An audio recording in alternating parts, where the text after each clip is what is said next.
Coming up on Network Africa, Kenya's President Uhuru Kenyatta's Jubilee Party objects to new electoral team.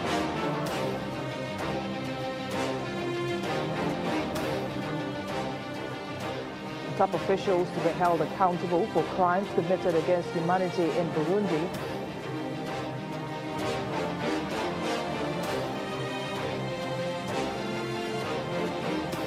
And Angola awaits final general election results.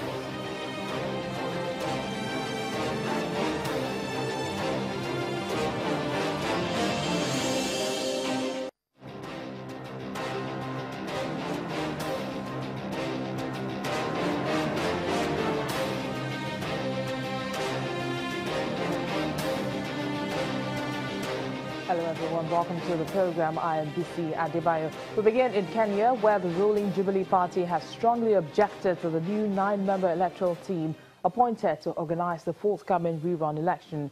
President Uhuru Kenyatta with other members say the newly appointed team members are known to be partisan. The Electoral Commission, IEBC, brought in new members to work towards the October 17 election, which was ordered after the Supreme Court annulled last month's result.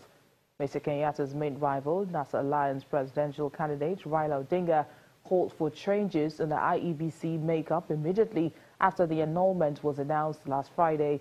This was one of its conditions laid out yesterday for taking part in next month's rerun. It's not clear if the IEBC set up a special team in response to NASA's call. And staying in Kenya, a schoolgirl has appeared in court over a fire incident at a school dormitory in the capital, Nairobi, which killed 9 people. The lawyers have asked the magistrate, Teresa Nyangena, to have the sit-in in camera as there's been a lot of media interest.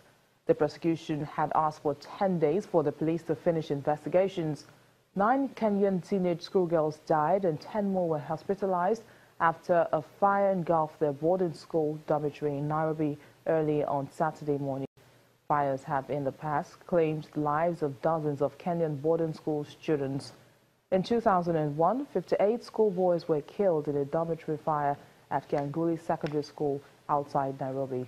In 2012, 8 students were killed at a school in Homa Bay County in western Kenya.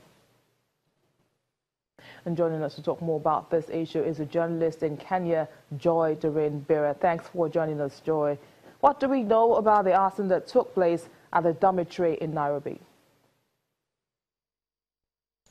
Well, thanks a lot.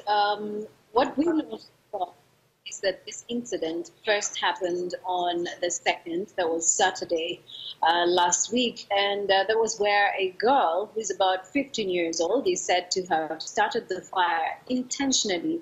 According to the Cabinet Secretary or Minister for Education, he says it was not an accident, but it was arson. In other words, it was intentional.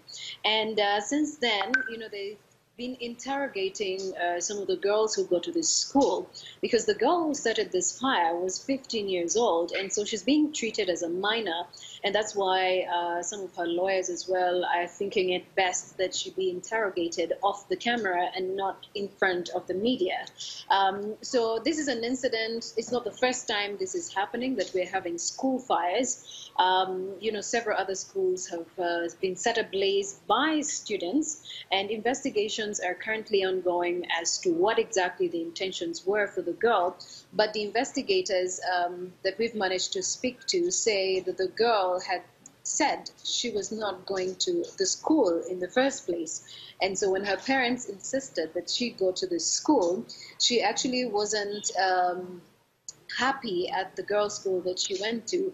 And so she tried as much as she could to tell her parents that she wasn't happy at this school, but then they insisted.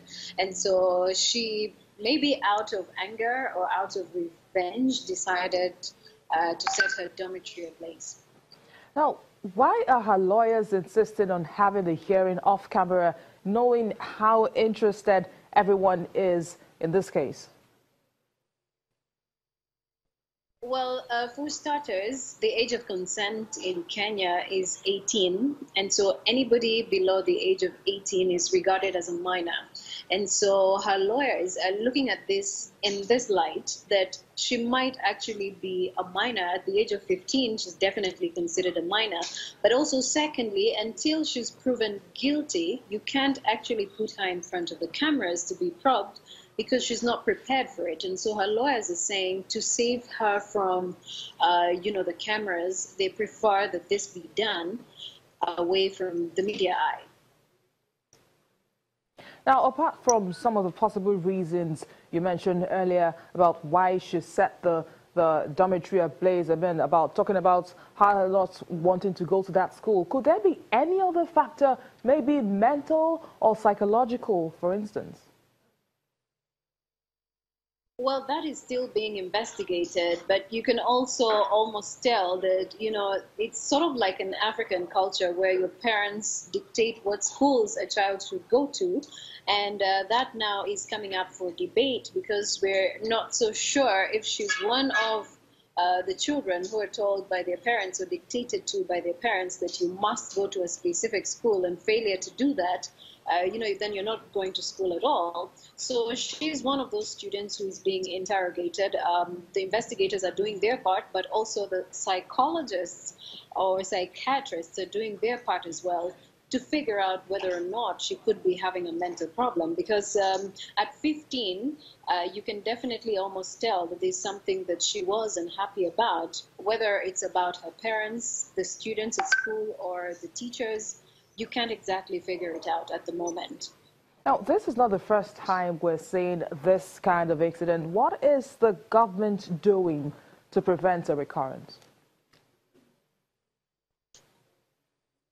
Well, usually the school fires are said to happen towards examination time in most of the schools that we have seen and reported on fires occurring.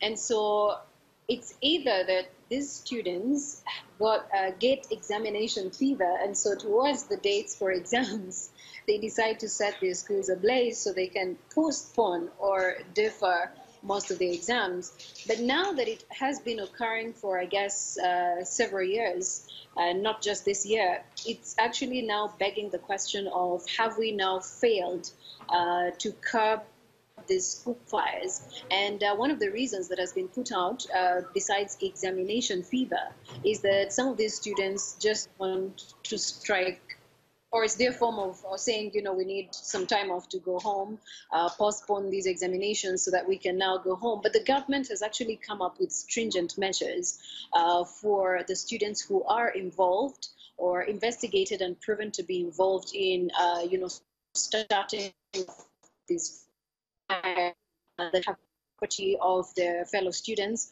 And one of the measures they put in place is expulsion from school or suspension from school until investigations have been carried out. And so those who are found culpable are expelled from their schools. But then, you could almost conclude that it's not really helping much, because every year we're seeing these school fires recurring, and most of them are recurring for different reasons. If it's not examination fever, then it's an unsatisfied student who probably hoped that they could change school, and then they were not able to do that, and so they start something that is going to close down the school altogether so they can go back home. Kenyan journalist Joy Dorin Bira, thanks for your time.